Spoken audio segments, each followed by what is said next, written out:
90 some odd percent, I'm exaggerating, of the equipment that we use in the paranormal is all based around the electromagnetic spectrum, right? So we have night vision and thermal imaging, infrared.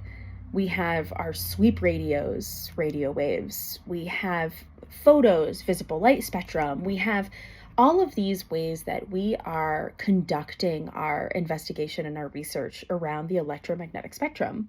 Think about when we are at a haunting, some of the things that we take into consideration, theoretically.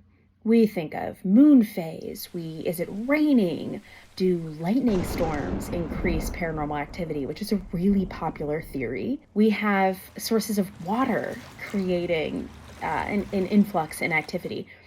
So what do things like water flow, lightning, a lot of barometric sort of statistics, and even us ourselves and some of the phenomena around paranormal, what do those things all have in common?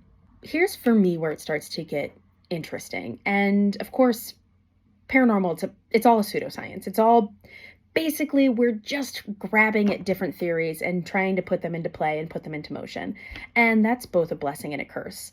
Like, yes, there's no real way that we have ever proved the existence of the afterlife, but there are all sorts of things that we question, and that's what we do as human beings, right? We question. We want to know the answer. We have this natural ability to wonder. Human beings even have access to this energy, which also really revolves around the theory that spirit energy manifests itself in similar ways that human energy exists in this space. That's why so much of our equipment revolves around the electromagnetic spectrum. We emit electromagnetic radiation. But a big thing that I've been exploring lately in my work, my research, and the equipment that I build is static. So the exploration and research revolving around static and capacitance and conductivity in the paranormal it's not absent, because we do have pieces of equipment that measure this data. And we do have things that let us know if static is in the room. We have really simple ways that we can measure static. But the focus for me is there. So the best way to start to think about it is, let's talk about what static is. So here's a crash course on how static works. So everything is made of atoms. It's all made of atoms. They're everywhere. It's in all the things. There's atoms, there's atoms, there's atoms, atoms, atoms.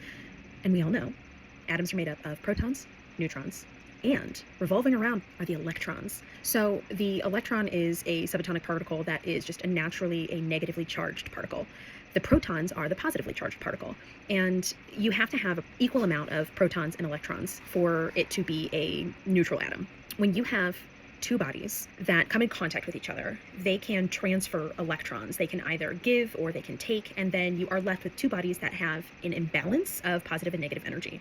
And that's what creates the static electricity. So I rub up against a wall made of carpet, and I am going to become a negatively charged body while the carpet becomes a positively charged body. So my hair can, stick to that carpet out of nowhere. Same thing with a balloon. And if I come in contact with another conductor, I can balance myself out again by touching it, grounding myself, and sometimes creating that spark, which is a totally other theory that I have about the phenomena of orbs. So when that static is discharged, it causes a little electromagnetic burst. That's why sometimes we take into account if there is a lightning storm when we're using certain types of equipment. And also why, if you use something like a Van de Graaff generator next to your REM pod, those bursts of discharge will set off your REM pod as well, because it's creating a small EM burst that's going to trigger that pod's electromagnetic field that it's creating. So here's where it starts to get into more of the heavily theoretical idea of why I'm exploring the presence of static in a space.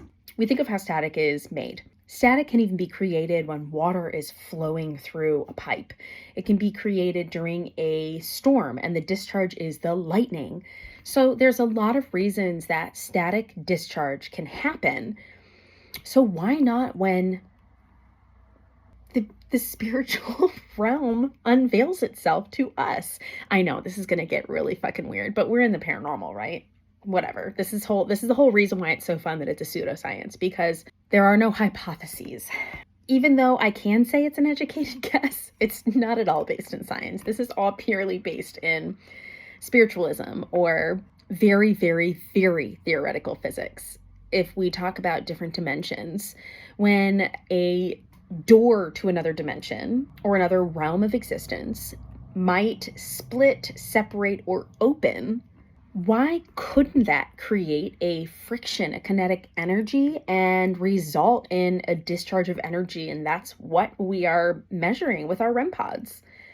You know, it also could be that whatever entity also emits that electromagnetic radiation, but we know that paranormal phenomena is very seldom recreated in the exact same manner over and over and over again. Those are kind of fleeting moments, right?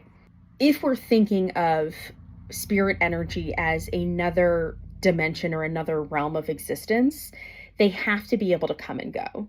I know we like to sometimes think of hauntings as a real like pick me situation. Oh, spirits must not like you or anything like that. But for me personally, that's just not a reasonable explanation. What am I? Oh, there you are. I found it. So I'm doing a lot of work with now creating sensors for static energy, because I just find that data-wise, if you have the presence of static in one moment, and then you do have a moment where your REM pod or your crystal pod goes off and you're able to measure that, or you're able to document this flow of energy, static to a burst of EMF to possibly a voice coming through on a spirit box or a portal. I find that to be such a compelling lineup of instances that are documentable. And whether or not it proves the existence to a skeptic, at this point in time with my personal experimentation, that's not my goal right now. Eventually, absolutely. But it's like step by step. It takes time. So the reason why I'm making those static pods is so you can add something to your arsenal that's just another piece of data that you can document. And when you're investigating, don't just always try to talk to ghosts. I mean, I know that that is the most compelling part, but again, that's sort of centering our experiences. And if that is what you're in this for, fuck yes, because I think that personal experiences drive our passion. And I think that there's a time and a place for personal experiences. But if you are in it for the research and if you are in it to further the field, set up your experimentations in a different way. Don't focus it around, are they going to talk to me? Because that's not going to be something that we can necessarily recreate in a situation, because not everybody's going to be able to communicate or talk. So if we can find ways to record presence of varying energies in a space, we're going to open up a whole new way of paranormal research, in my opinion. But again, this is all just pseudoscience. Love you.